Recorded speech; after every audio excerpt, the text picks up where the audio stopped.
All right, welcome everyone. Thank you for your patience as we are getting this session underway, Decolonizing Methodologies.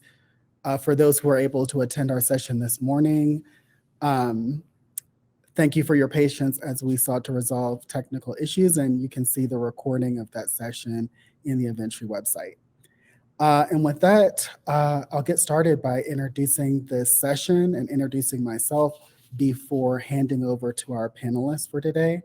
My name is David Holland. I'm the Deputy Director at WestAF. I use he, him pronouns. I'm an African-American man with clean-shaven head and face. I'm wearing a purple patterned sweater and a purple patterned shirt rather, and a cardigan sweater with purple stripe that is a gray sweater. And in the background is a large, essentially, conference room. All right, and today's session on decolonizing methodologies really seeks to examine the ways in which creative practice and cultural communities intersect in our current efforts to decolonize technology. I'm going to invite our panelists to introduce themselves, Poe and Adriel. I'll start with you, Poe.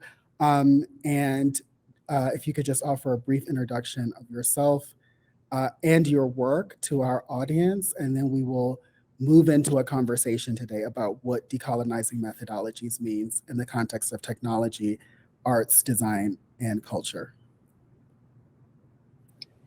Sounds good. Thank you so much for having me. Talo falava, everyone. My name is Selmanu Po Dimitrievich. I use she, her pronouns. I'm based in San Francisco, the Aboriginal homeland of the Muwekma Ohlone tribe. I am a design manager at Box, leading a team under growth and admin experience. I'm also the global co-chair of the employee resource group at Box and currently pursuing an MBA with UCLA Anderson. And I think the perspective that I bring really is of that of like a Samoan woman working in tech, specifically within design, and a little bit about like myself and what I'm wearing for those online is that I have a ula fala, which is an ula worn by Matais for ceremonial and important events. And I thought this was really appropriate for this event. I received my Matai title from my village, Salalonga Savai, in 2018. And I think a big part of that shapes the way in which I view the world and how I view leadership. So thank you guys so much for having me. I'm happy to be here.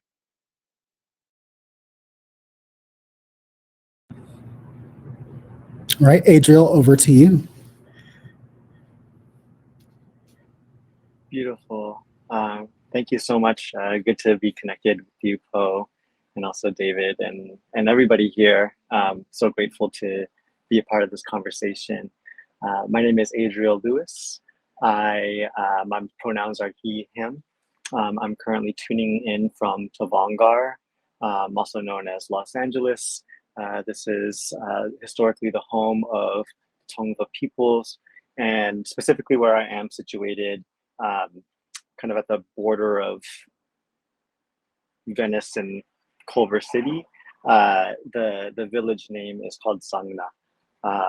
Near here, maybe not walking distance, but biking distance, we have an area that continues to be a natural preserve, and one of the things that I love about being so close to the water is a constant reminder of what this place is and has been for millennia.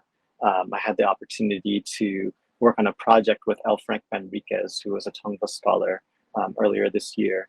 And one of the things I learned in working with her while also acclimating to this new home in LA that I've lived at for maybe like 3 years is the fact that even a place like this, where you think of LA, you think of Hollywood, you think about all the development, the gentrification, and all that, but the historical and the deep history of this place continues to remain, and it doesn't just remain, but it thrives. The Tongva people at one point were declared extinct, but now there are resources to learn Tongva language, which is re-emerging. More and more people are learning it.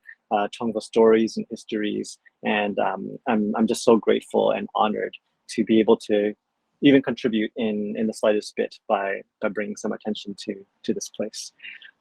So again, my name is Adriel Lewis.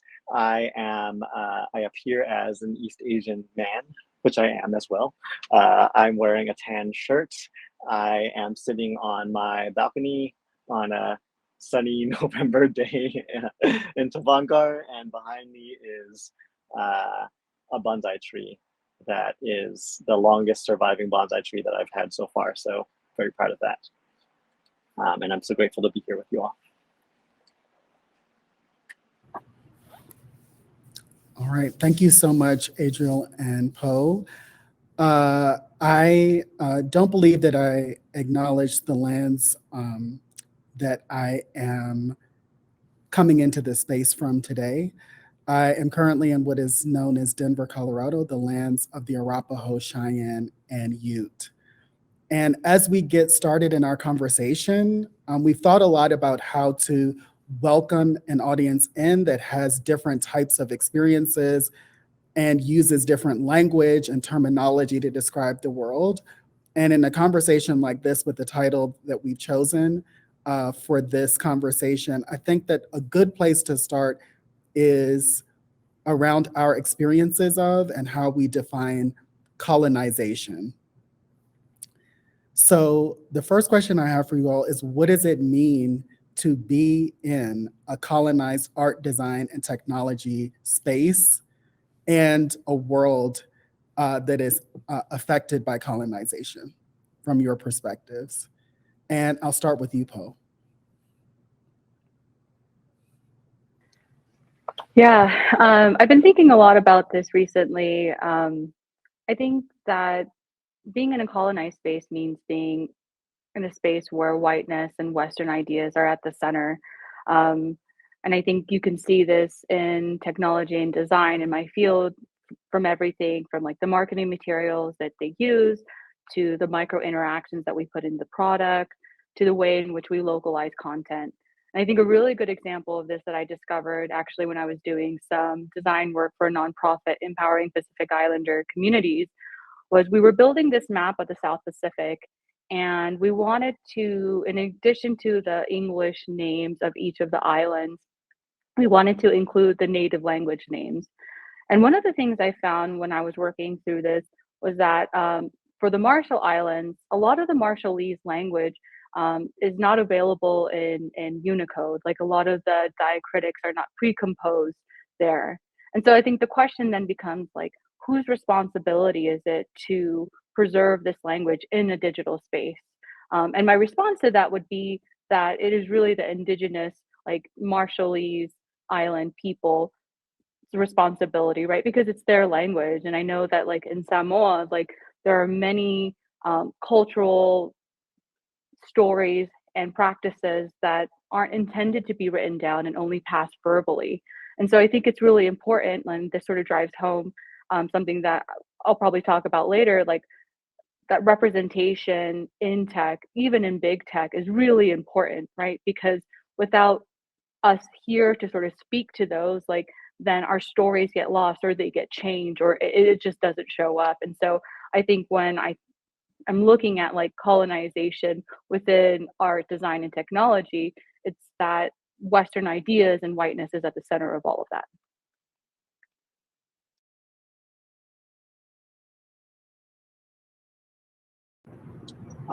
Thank you for that, Poe. And I can speak to that a bit as well. So just a bit about my background.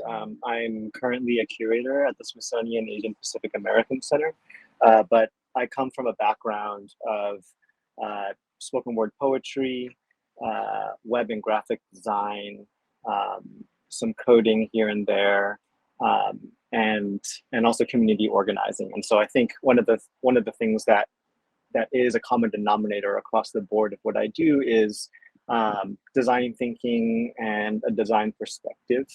And so when I think about what it means to think about design and art in a colonized space, I mean, first and foremost, just the fact that we've categorized certain things as art or not art, or so for example, out here in Tavangar, like in many indigenous communities, a really important tenet of daily life is, I guess, the English translation when you read sources about the colonization of the Los Angeles area is that one of the things that was outlawed was like leisure. But what falls within that term leisure in English is dance, it's drawing and painting, it's rest and restoration, it's religious practice, and all of the different ways that's manifested.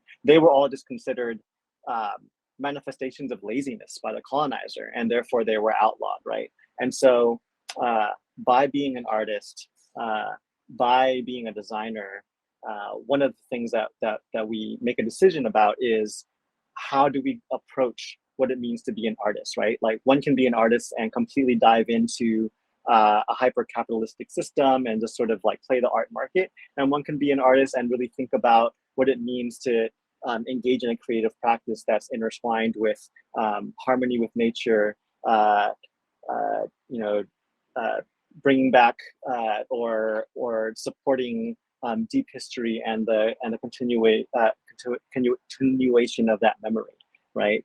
And then when I think about design specifically, as like a web designer and a graphic designer, I'm thinking about things like the color wheel and the idea of like green is the opposite of purple, and red and yellow and blue are primary colors, and where all of this comes from, right? Because these are ideas that we have come to accept as science, right? And in some ways it is, right? But in other ways, it's based on a certain orientation of how we see this world, right?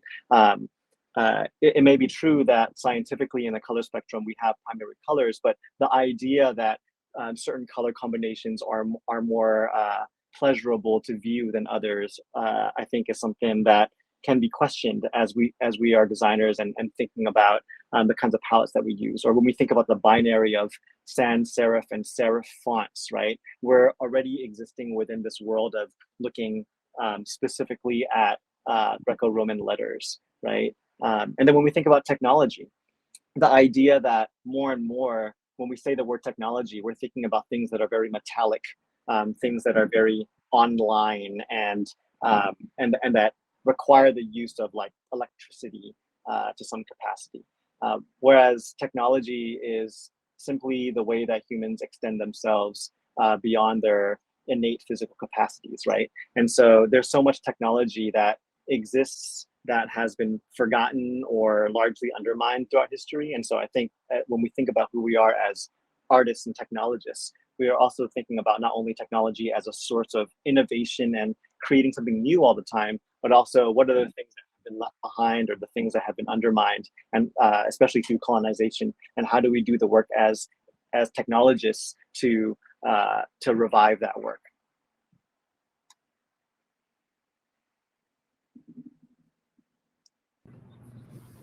Thank you both for giving context to how you perceive colonization, especially in the ways it shows up in art, design, and technology. I think a lot of what you all were talking about is about what is normative, what we take as what is central, what we take as our starting point, and how we understand and navigate all of those fields, art, design, technology. It also is about what's normative in our world and what we place importance on, what we think is the center of gravity, what's important. I think it's also about legibility, like what people can actually see, what people can actually read, what people can actually experience. I think what we're talking about is how things are defined, how relationships are defined, and ultimately how we construct meaning in the world and meaning for ourselves, and the fact that we can actually construct meaning in very different ways. And this shows up especially in different cultural contexts. Some of the things you mentioned, like color, resonates differently in different societies, and what the meaning that people ascribe to certain colors is actually entirely different. There are entirely different aesthetic practices there's a way in which, especially a Western context, privileges the future, progress, modernity in a lot of ways, sometimes not necessarily looking at what are the traditions that our work is grounded in and how do those continue to live today.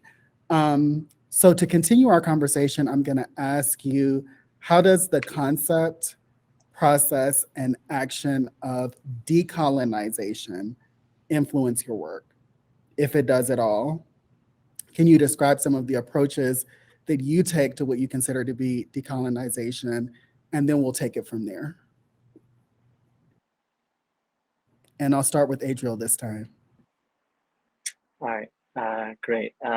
Thanks, David. And also thanks, Cynthia, in the chat for the shout out to Linda Terry-Smith. I have some quotes on deck and definitely would be remiss to get too deep into the session without recognizing the fact that this panel is named Decolonizing Methodologies, which is a central text, especially in spaces throughout the Pacific.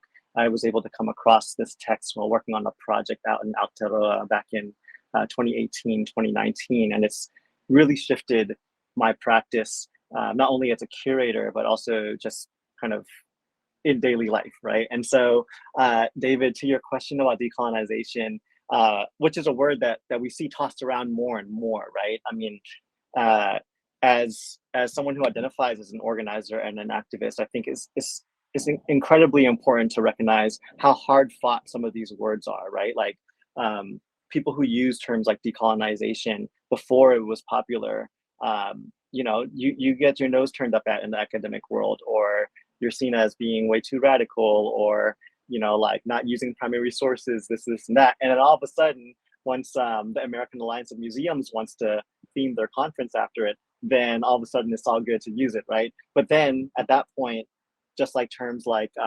tolerance, terms like diversity, inclusion, things that were also considered extremely radical and have been watered down, we're in danger of decolonization as a term going in that direction too. And so to situate that, I have a quote from Linda from Decolonizing Methodologies. Imperialism has been perpetuated through the ways in which knowledge about indigenous peoples was collected, classified, and then represented in various ways back to the West, and then through the eyes of the West, back to those who have been colonized, which I know that is a mouthful, so I'm gonna paste it right here. And this resonates with me, especially in my work at the Smithsonian, right, which is the United States National Museum complex. And the Wilkes expedition, which took place in the late 1800s, was sort of the United States' version of, you know, like Raffles and all those other people who Cook and all the other folks who sort of like put their country on the map by kind of going throughout the world and taking things. And so the original Smithsonian's collections was actually things that were stolen from, well, I shouldn't say blanket stolen. Many things were stolen, many things were killed, and then some things were also gifted. And they were taken from all throughout the Pacific in particular, but also throughout Southeast Asia and the western coasts of what's now considered the Americas, right? And so working at the Smithsonian, which is founded upon this sort of pillaging, it's incredibly important to do that work of recognizing that I'm working within a system that has a history of colonization and that continues to perpetuate it, and recognizing what I can do to at least unearth some of that information, right? And so I guess I wanted to also read one other quote from Linda, which I'll also paste onto the chat after I read it. And this is her definition of decolonization. And I think we can kind of go into more detail about how that manifests in the work, but I really wanted to share this one. Decolonization, once viewed as the formal process of handing over the instruments of governments, is now recognized as a long-term process involving the bureaucratic, cultural, linguistic, and psychological divesting of colonial power. And so I think what that means is, you know, decolonization, there is a point where it was a very, you know, tactile, very literal term, right? So Indonesia, colonized by the Dutch, gaining independence is decolonization, right? Now we're seeing a more spread out and in some ways thinner understanding of decolonization. But what's important is that there's still this heart of divestment from colonial structures, right? And so where it becomes a problem these days is when colonial structures start using the term decolonization, as a way to gain more visitors into the museums, gain more followers onto their social media platforms. And then those social media platforms end up extracting from those people. And so you're perpetuating colonization, but sort of behind the word of decolonization, which is kind of a big no-no, right? And so let me share that quote, and I'm excited to keep on talking about it.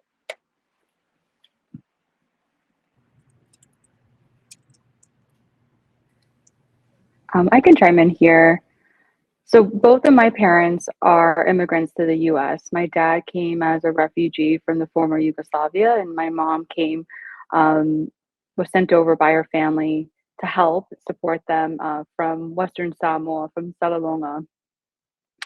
And I think that their story and their experience and all of the decisions that they make or could make had a really large impact in the way I view the world and how I move throughout it. Colonialism systematically has like overarching constraints around upward mobility, food access, water access, housing access. And I think that's true for many immigrants, but disproportionately for the Black and Brown community. And so I think, decolonization is inherent to my work because of who I am culturally, but also because of the socioeconomic experience that I had growing up as a low income household and being the first person in my family to graduate college. As a design manager and the global co-chair for the employee resource group within my organization, there's an inherent power dynamic that exists that I'm constantly challenging and thinking about through transparency, advocacy, and reciprocity. And these three things are not like unique to me. These are pillars within the Samoan governance system. In 2018, I think I already shared, like I became a Matai, and that had a huge impact in sort of my civic responsibility to my community, not just in the island, but here in the Bay Area. And there's a proverb that they tell you when you go and become a Matai, and it's "Ole ala ele pule ole tautua," which means that the road to leadership is through service. And what I interpret that to mean is that your position and the title you hold is only as that with me and when I'm thinking about the spaces that I enter and the things that I do, whether that's working in tech or whether that's through community service, right? I think it's coming in with humility, and I think that that's the way in which I inherently decolonize the spaces that I occupy.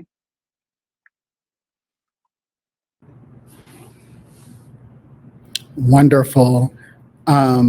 Both of the comments that you made, and I think an entry point into getting a little bit deeper around this. So we've interrogated decolonization from different vantage points, taking an approach to try to define it in the language of individuals who have been pioneering in bringing the concept of decolonization into academic spaces and cultural spaces and wider spaces. Also, the different approaches that communities take to leadership and governance and what it's all about. How there's been a move from formal decolonization in which a number of nations were, in many ways, the way it was talked about, given the opportunity for self-determination, having been under colonial regimes, and now entering a different phase in which people are thinking about how to deepen the process of decolonization. Most of the world and most of its populations actually have been colonized. And that's a reality that we live in, even though it's one that we don't talk about. I think especially in the continental United States, we don't often talk about the colonial history of the country. And when we do, we often talk about it in terms of the country's founding and largely who immigrated from Europe to these lands as the colonial story, but not what that process meant and what was displaced in the creation of the nation that we now have called the United States of America. I'm gonna ask you, I know we talked about this as we were preparing for this, decolonization isn't a word that's in everyone's vocabulary. what kind of language do you use in your own work? What kind of language do you think we should bring into this conversation to broaden it and talk about some of the dynamics of this? Some language that some use, like indigeneity, diaspora, even words that are larger in scope and meaning, like belonging, might have a place in this conversation. So I'm just giving you some space to comment about the kinds of language we should be using when we're talking about these processes of decolonization, especially language that may be more resonant with people in our own families, with people in our own communities, workplaces, organizations. And this time I'll start with you, Po. Yeah, I'm gonna admit that this is kind of an intimidating question to answer as someone who like doesn't have an academic background. And I think my response is going to be really grounded in sort of my community and the people in which I think that this would resonate with the most. It's like, which would be like my mother. It's like when I talk about um, the dynamics of being like one of only a handful of Pacific Islanders working in tech, of being a Samoan woman, maybe the only Samoan woman in a design leadership position within tech, like trying to bring her along and understand like the responsibility that's there, and um, like the impact that has. I think the word that comes to mind is like community, right? Is that there's a lot of gatekeeping, right? Like this Western idea of leadership is really centered around individualism, where a lot of our cultures are around collectivism. And so trying to help her understand that the role I'm trying to play as a leader is complicated, right? Like it's like, yes, I'm moving through this organization to grow inequalities and representation for people of color, but also that means like contending with like how to do that in like a very like Western centric organization. And so when I talk to her about these things, I would use the word like community. I think decolonization is a really large word and really heavy to sort of explain to someone who I think understands colonization at a concept, right? Like, but in terms of like translation, like I'm probably not the best person to try to translate this in Samoan, and I'm sure that there's a word for this. But for someone like her, I think the word would be like community focused and community centered. Thank you so much for that, Flo. And that's another word that is going through a struggle, right? Community. You can see so many corporations use their word community when they're actually talking about their customers, right? or their buyership. I wanted to take a moment to just acknowledge sort of the conversations that's being had in the chat. It's relevant, and I think at the same time, I want to make sure that we don't get too caught up in. I think it's important to use words accurately and to not sort of fall into the trap of using terminologies because it's kind of like the version of the word or the concept to use, right? There's a really great book that I'll pop into the chat right now called Keywords that talks a bit about what I was mentioning earlier, like different words and sort of like the etymology of how they've shifted, especially influenced by capitalism, right? But to the, one, I unfortunately, Alan, I don't know the history of Indonesia and Malaysia well enough, especially the 10th to 13th century history to speak on or define whether or not that was capitalism, right? I can speak to, for example, my family originally comes from Toisan, which is a village in southern China, but we identify as Hong Konger, even though it was only like a generation and a half that my family lived there. A lot of Cantonese speaking people who would identify as Hong Kongers are actually not indigenous to Hong Kong. Hong Kong has its own indigenous population that when many people in the world think about people from Hong Kong, that's not the people who they think of, just like in the United States, right? Of course, Hong Kong was colonized by the British handed back over to China in 1997, and then and we're currently in a very tense situation in Hong Kong, right? Regardless of whether or not we could define China's current relationship with Hong Kong as colonization or not, is not really so relevant to me.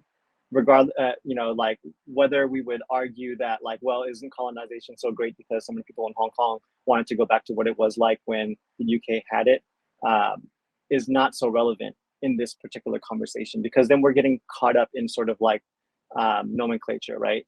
On top of that, different ways that different powers colonize are very different. The way that the British colonized their countries were very different from the ways that the French would colonize their countries, right? With the British, it was very much about injecting British culture into the countries, making them speak English, this and that. Whereas with French, it was this idea of like, now we've taken Laos, now you're a part of France. We're all French, right? And so much of it was actually about importing that culture into France, right? And so when we talk about different colonizers, different colonizing histories, and we really need to talk about the specific relationships. And so again, unfortunately, I don't know this deep history of Malaysia and Indonesia to speak on that, but I also want to make sure that, if we're bringing this up, that we're kind of like centering on this idea of what we're talking about right now of decolonizing methodologies in art and culture, right? And so one way that we can think about that is we can see different countries regardless of what their history of colonization is, and we see how they've been affected by colonization, even if it's kind of indirectly, right? For example, I went to Thailand back in the day, and Thailand likes to boast itself as like the only country in Southeast Asia that has never been colonized, right? Yet at the same time, like you can step into a resort area, you can step into sort of like certain neighborhoods with a bunch of expats, and you see ways that colonization on a global scale has affected the culture, the economies, the daily lives of people in Thailand, right? And so it's not so clean cut and clear, right? It's not so exclusive as to say that colonization only applies to European powers. And I think it's also important that when we're thinking about art and culture, we're talking about how, for example, aesthetics have become a bit homogenized globally, right? One of the great things about the internet is that we're able to communicate on a global scale, but at the same time, it has led to a decrease in the diversity of aesthetics, right? Just think about how many minimalist websites there are in the world, or think about sort of how fashion has gone in a direction where it seems like you can kind of go to any country, and if you go to sort of like the posh neighborhood, everybody's sort of just like wearing very similar looking outfits from very similar brands, right? I can, go to any country and turn on the radio and you kind of like hear a trap beat, right? Again, not all of that is necessarily, directly a result of colonization, but there is something to kind of pick apart in terms of, like asking about each of these different influences in a different society, all these different orientations, and how do they connect to colonization, if at all.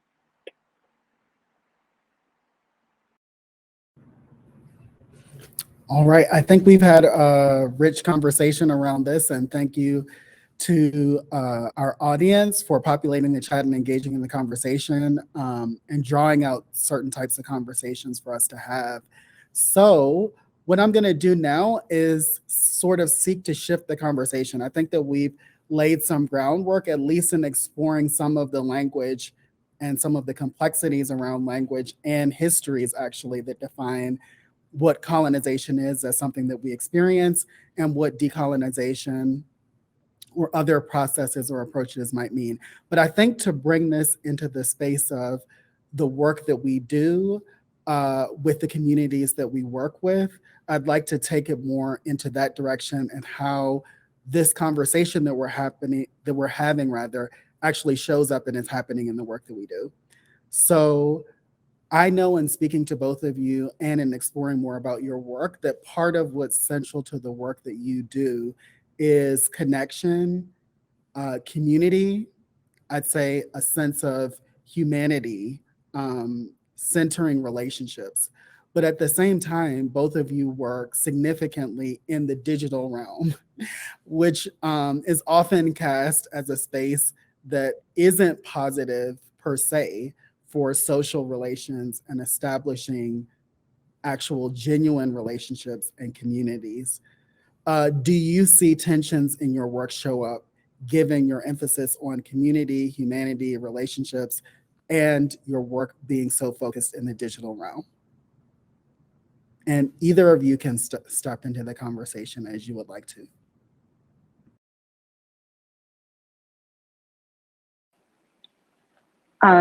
I'll chime in. I think, it's like my background is in fine art. And so I came into the digital space as a fine artist where, for me, art was this monologue. I was telling a story about myself, about the way I view the world and what I was thinking about. And when I transitioned into design, like I became very aware that design is a dialogue. It's a conversation, right, between the designer and an audience. And I think in that itself, there's community, there's connection. um, as a digital product designer, even working in like a SaaS platform, right, which I think anyone could say is fairly boring, myself included. But there is storytelling there. It's really important to think about what that conversation is and the intention behind that. And as a product designer, you're a facilitator, right, between the user experience and the business. And it's your job not just to advocate for the user, but to make sure the end goal, whatever that may be, which is like, for SaaS, we don't need to get into that. It's pretty boring. Um, and I think that what's really important to have this role, because if you don't, right, I think Marquise said something earlier in the day around like designers adding value. If you don't have this facilitator, what you all you're left with is functionality, right? Like you need design to think about delight. You need design to think about information architecture. You need design to think about the user journey, to design accessibility first, to localize, right? So I think that um, even though like the medium itself, right? Like whether analog or digital is the conversation now, right? Feels very like sterile in some ways and sometimes isn't conducive for those community. It really starts with the intent of the designer, right? Like these things don't exist without hands, right? They don't exist without someone behind there sort of thinking about creating these experiences. So I think it really starts with like, what is your intention? What is the story? What is the conversation you're going to tell? And that's to me like the really beautiful part about design is that if you do it right, you're going to have a really great dialogue, and it starts with intention.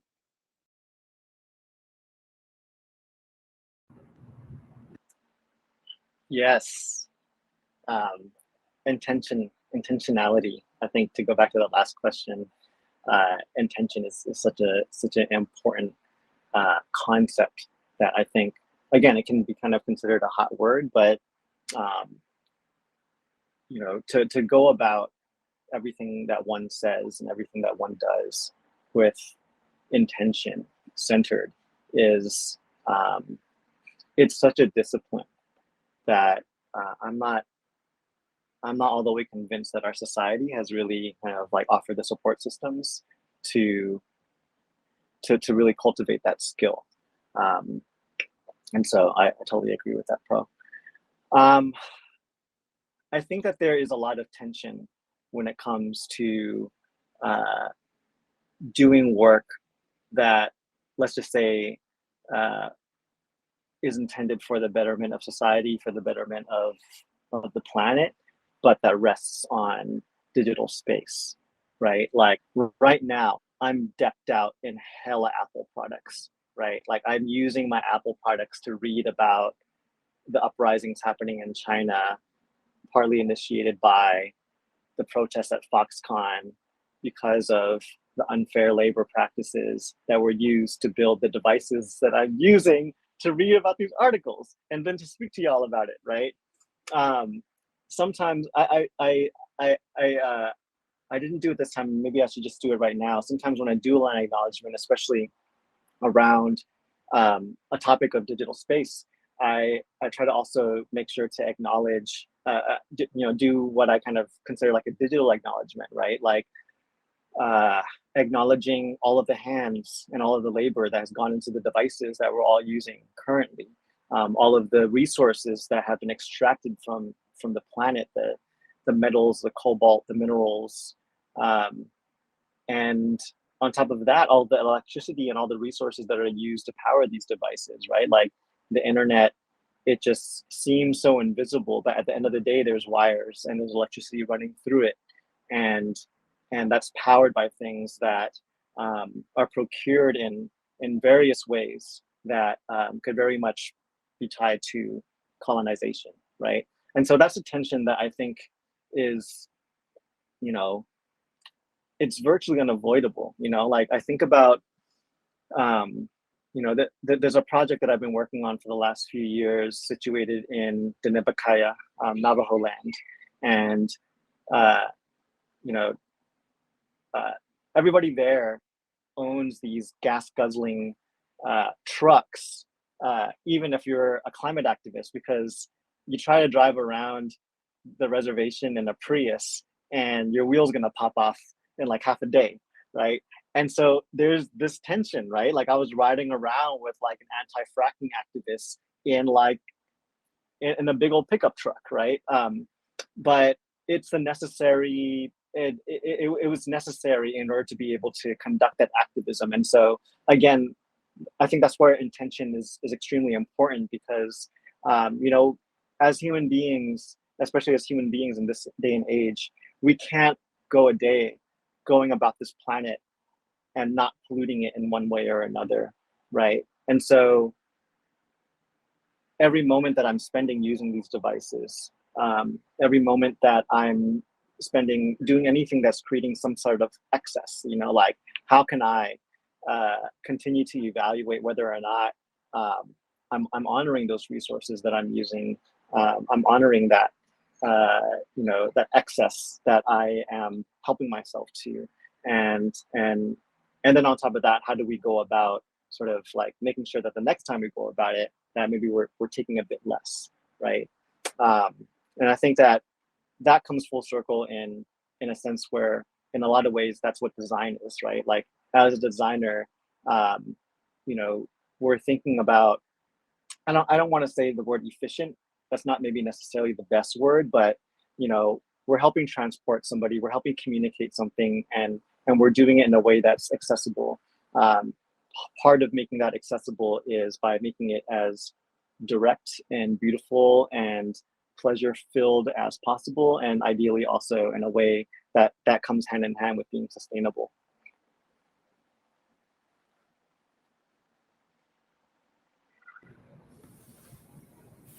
All right, thank you both. Great conversation about some of the tensions between the digital world that we inhabit, its actual physical implications, its environmental implications, its cultural, social, psychological implications, but also the role that designers, the role that artists, the role that creatives, and the roles that communities can play in shaping the space.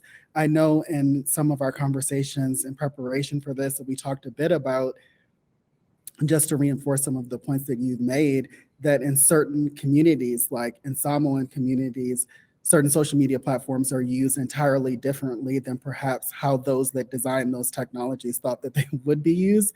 And this is happening all over the world.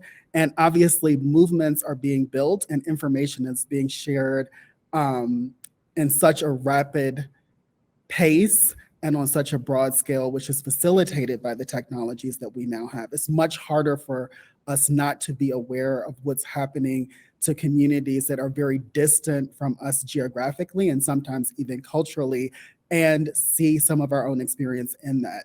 And that is facilitated by technology, even though there are environmental impacts and social impacts and psychological impacts and many other impacts that can be adverse to our use of technology as well. So let's continue the conversation. And I want to, as we are wrapping up and moving toward opening up this conversation for Q&A with the audience, to inquire into different areas. One is, what do you think are the opportunities that technology presents to Pacific Islander, Pacific American, Asian American creatives, artists, designers in particular, who are communities that you work with in your work? And then beyond that, how do you think that technology can do more of what I was just mentioning, which is making the experience of those who may be different from us from a cultural vantage point, geographically quite separated from us, et cetera? How can technology facilitate more solidarity across communities? Who wants to kick us off?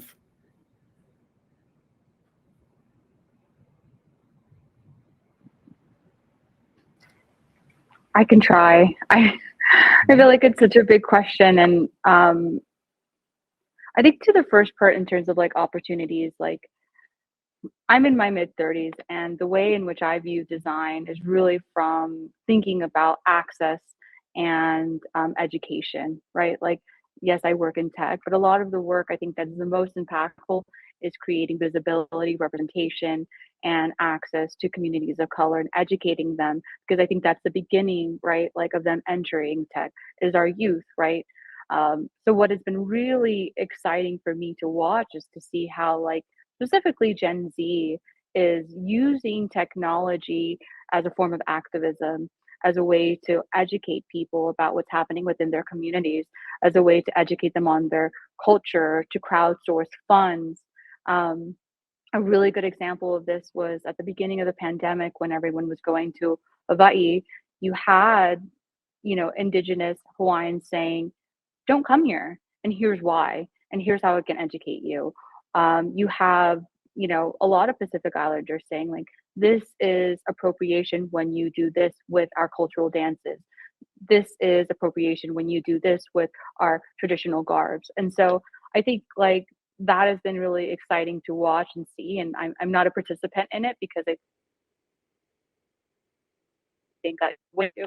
But I think that like my role, I think as someone who's been in tech since 2012 is to create those opportunities for education, for access within these organizations and resources, not just for those communities here in the United States, but also for our communities like in the South Pacific.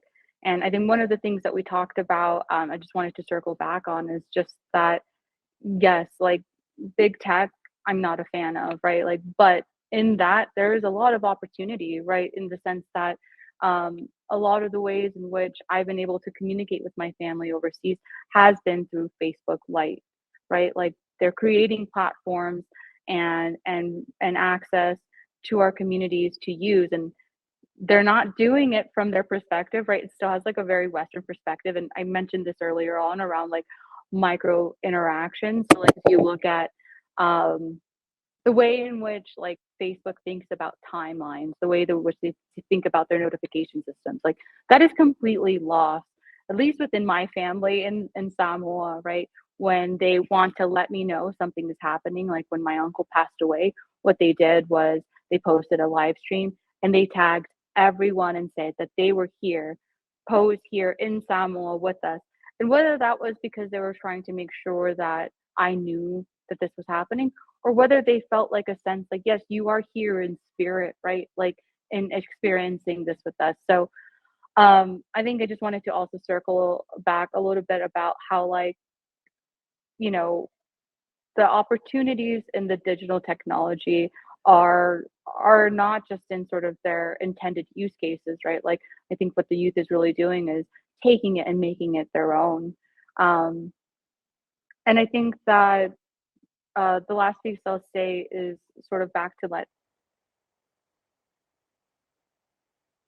that like a Pacific Islander representation within tech is to bring that ideology, that type of governance into the system, that is very individualistic, and changing it, I don't believe that like that'll completely happen. I don't think that that's true everywhere, but I think that there's an opportunity to change it from the inside out, when there is more representation, when there are more of us there. Thank you, Paul. That's beautifully said. Yeah, the only reason why I still have Facebook on my phone is because of my family-in-law in the Philippines and their tight grip on it. I'm like, I could delete this app if it wasn't for this one thread, you know? And on a panel about decolonization, I could say that it would be a best practice to, like, say family first, and, who better than family to sort of like, present the notion of divesting from Facebook. I mean, most people I know who are still on Facebook, their excuse is like, well, that's where my family's at, right? And then when we think about activism, oftentimes, like we end up kind of exercising the activism with sort of community, and don't involve our families in it as much, right? At least, in the United States. And I think that, it's easier said than done, is what I'll say about that, right? But I guess when I'm thinking about opportunities, and particularly for solidarity, one thing I will say is that as an Asian American, I've been very, very encouraged to see, especially over the last few years amidst the pandemic period, just the influx, like the exponential rise in young Asian Americans who are interested in not only understanding the indigenous history of where they're situated, but also how they can orient their identity as Asian American, such that the American part of that is not referring to a kind of acquiescence to an American culture as presented to their parents, of kind of like fitting into the red, white, and blue idea of America, but how does one identify as Asian American, where the American side is actually referring to a deeper history that stands in solidarity with Native communities, right? Like, this is something that was kind of, the difference between talking to, for example, an intern at the APA Center in 2018 versus 2021 was 2018, people being like, I never thought of it that way. Whereas now, like, young Asian Americans are applying for their internships, saying that this is what they want to investigate, right? And to me, like, there's a lot of opinions about how useful a land acknowledgement is. I think like many of the other things we've talked about, there's a lot of ways where it just ends up being lip service. It doesn't do anything. It's, like, kind of something that folks are just doing to check off the box. But that said, I have also seen how the presence and the proliferation of land acknowledgements, especially kind of amidst this Zoom era, has really inspired young people to investigate further. And so it's a great first step. It just can't be the last step, right? I think when I'm thinking about, I kind of also want to address what Evan mentioned about Hawaii and play space. I just love giving shout outs to people that I really admire. There's a great book called False Divides by Lana Lopesi, who is a Samoan writer based in, actually now we have her. She's in Oregon, but she's from Aotearoa. And the book False Divides is basically about, the first part is about the historic colonization of the Pacific Islands. And then the second part of the book talks about sort of a bit of a reunification, right? Because the Pacific Islands were colonized by so many different countries, part of the effects of that was that there was a sort of, there was a deep network and relationship that in some ways was fractured, in many ways was fractured amidst colonization. And then the second part of the book talks about how this sort of digital Moana reemerges, sort of like in the beginnings with like AOL chat rooms and things like that, and like Pacific Islanders in different parts of the world finding each other. And then she kind of like lays out what this like digital Moana looks like. I think it's a great book, but the way that she talks about it is she says, the capitalistic grab bag approach, which underpins the race to monetize both digital devices and online technologies, mirrors the grab bag approach of the colonization of the Moana, right? And I think what she means by that, and that I think is really key to, sorry, garbage truck driving by. What's really key to thinking about how colonization affects the digital space is, you know, I mentioned the Wilkes expedition and so much of colonization being about kind of going to different parts of the world and just taking things and saying that this is mine, and or I'm collecting these specimens, and you know, like even if it's at the expense of the lives of people, at the expense of natural habitats, it's important for the sake of knowledge, right? Like that's really kind of like the foundation of an institution like the Smithsonian, right? These days we're seeing that repeated in digital space, not only by institutions but also by organizations, and not only by organizations but also by businesses, and not only by businesses but also by individuals, where you know, we'll use platforms like Instagram, you know, to perpetuate our message as righteous as that message may be. But part of what we sort of just like let happen is all the exploitation that's happening to all the people who are coming on these platforms, right? Every moment that somebody stays on Instagram for an extra minute that they wouldn't have because they were looking at my post is my contribution to colonization, right? And so how do we think about that in a way that, you know, I guess helps, like that, going back to what Linda was saying, helps unravel that kind of colonization, right? Like, and I think it's a difficult question, you know, like I still haven't been able to completely get off the gram, but it's something that I think about. Like, I think that a good first step is to at least entertain the idea. Like, if you've never really even sat back and seriously entertained, what would my life be like without Facebook? What would my life be like without Instagram? Like, it wouldn't really hurt you or anybody to at least go through that thought exercise. Maybe even go through like a genuine break where you don't promise everybody that you're going to come back, and then see how things go. I guess if there's anything tangible that I could recommend, I would say just like try that out.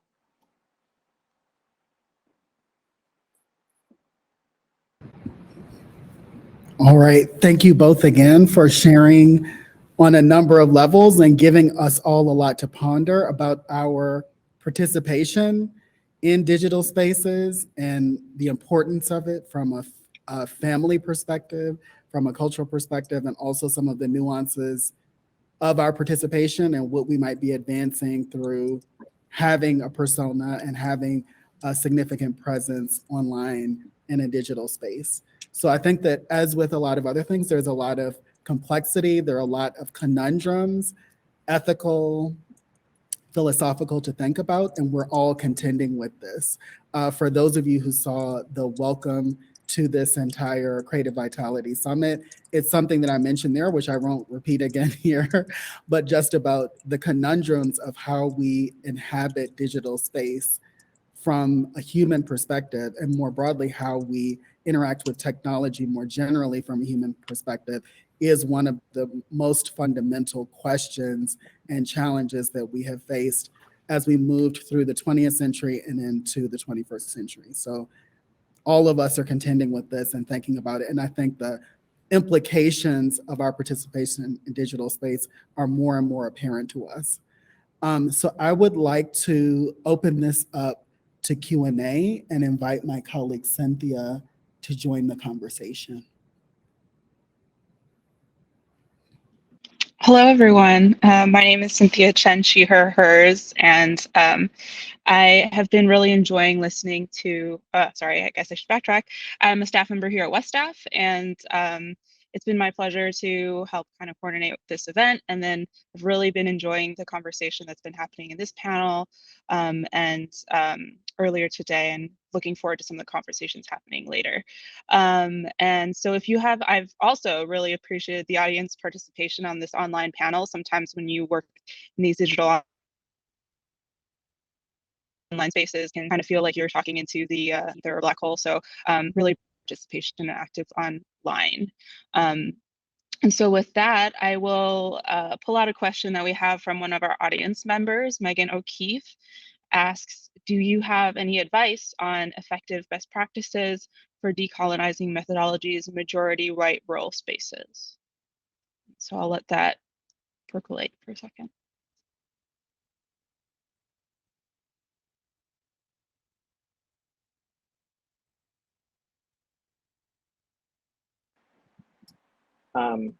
So I can speak to that a little bit from my very limited experience in rural spaces. I grew up in the Bay Area, lived in New York, and then DC, and now I'm in LA. So I've lived in the least rural areas of the United States. But I've traveled a lot throughout the U.S. and I've seen enough of the United States to even have a sense of the diversity of rural spaces. And when people say rural America, usually, speaking from a city perspective and kind of just imagining that all the rural areas is just like red voting empty land of white people, right? Which is very much not true, right? But of course there are rural areas that are predominantly white. I think that one of the things I guess I can say that can pretty much apply to the vast majority of rural America is that compared to urban areas, capitalism has a bit of a looser grip on it. I guess what I mean by that is like here in LA, I mean, it's like, right now it's like all the streaming studios, everybody wants to situate themselves in LA, of course, also New York, DC, the tech spaces, everybody's wanting to go to these urban areas, right? Like where I am is considered Silicon Beach now. I grew up in an area of the Bay that wasn't considered Silicon Valley, and now it is, right? People are flocking over to Austin. The rural areas, not so much, right? You go through Denebakaya, and that's where, the only cell service you can get is cellular one, right? And so one of the ways that can be seen as an opportunity is that, things can happen more under the radar. And the more that can happen under the radar, then the more opportunities there are to do things on the outskirts of capitalism, or even thinking outside of the realms of capitalism, right? Like if you're under the radar, you can engage in more trade economies and gifting economies. There's more, if you're in a rural area, like chances are you have more access to locally grown food, or at least spaces where that can become accessible, right? And so I think that would be the first place that I would look to start. And ironically, what kind of inspired me to think this way was not an urban area, but it was Detroit back in 2005 or 6.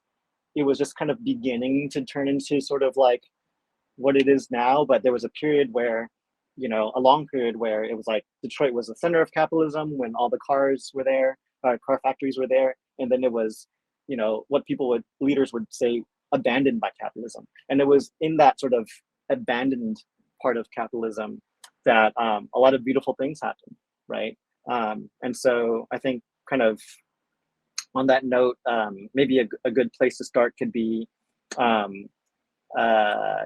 reading Adrienne Marie Brown and Emergent Strategies. I think that there's a lot that comes from that practice that's inspired by rural communities.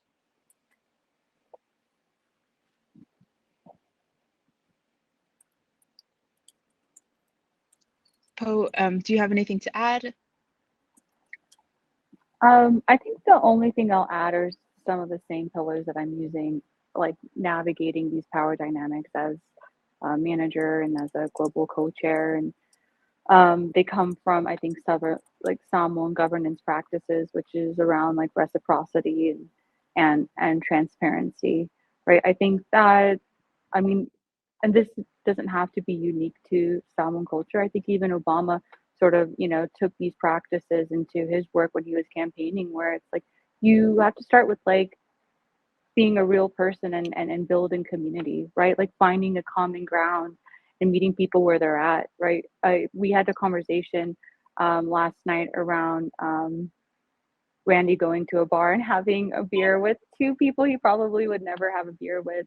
And I think that like that's, you know, it's so easy for us to get siloed into our communities, into this like echo chamber of thought, right? That like we don't reach out to people who are not like us, who think differently. And the only way in which we're going to create change is by doing that. But the first step of that is like sort of coming in with humility, right? And coming in with something to offer, right? And being able to sort of Adrio's point around like the trade dynamic. I think that like my place to start is always around like building a relationship and building trust with people.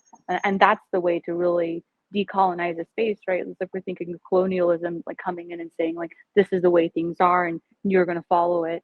We're coming in saying like, how can we work together, you know?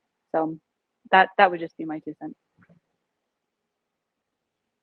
Great, thank you. So I see we have a few more questions in the chat. We probably have about time for about one more, but I'm not gonna rush us all, but I'll just pull out this question from Aubrey Hill. How do you see digital access as part of the equation of decolonization? Thinking about the inequalities to access that became apparent at the beginning of the pandemic, especially for art access.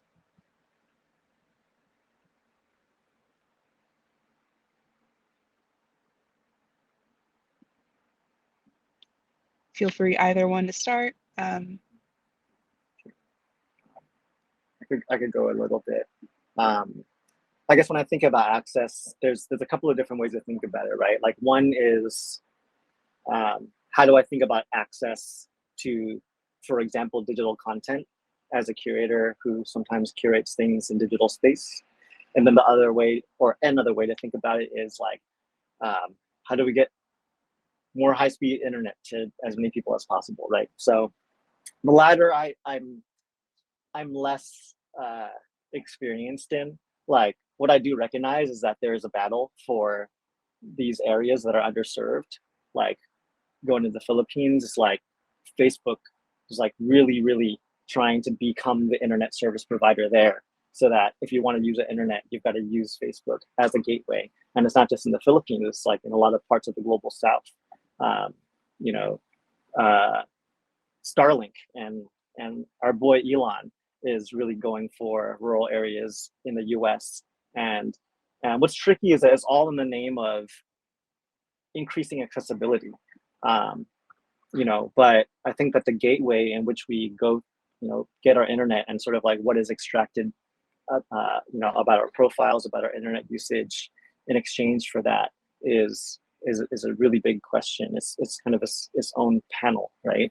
And so I don't know. I mean, going back to Adrienne Marie Brown, you know, and when I went to Detroit for the Allied Media Conference back in the day, they were doing workshops about how to build your own intranets.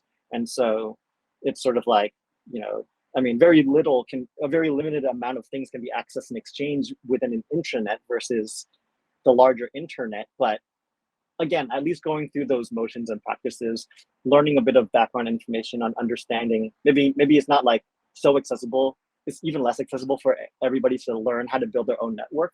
But I think for those of us who have that interest and have that curiosity and the capacity to learn it, it never hurts to just know how to speak on it. And then you can kind of like read the world a bit more, right? Like I'm not an amazing coder, but the fact that I know some code helps me understand technology from a social level much more than if I didn't know that little bit of code, right?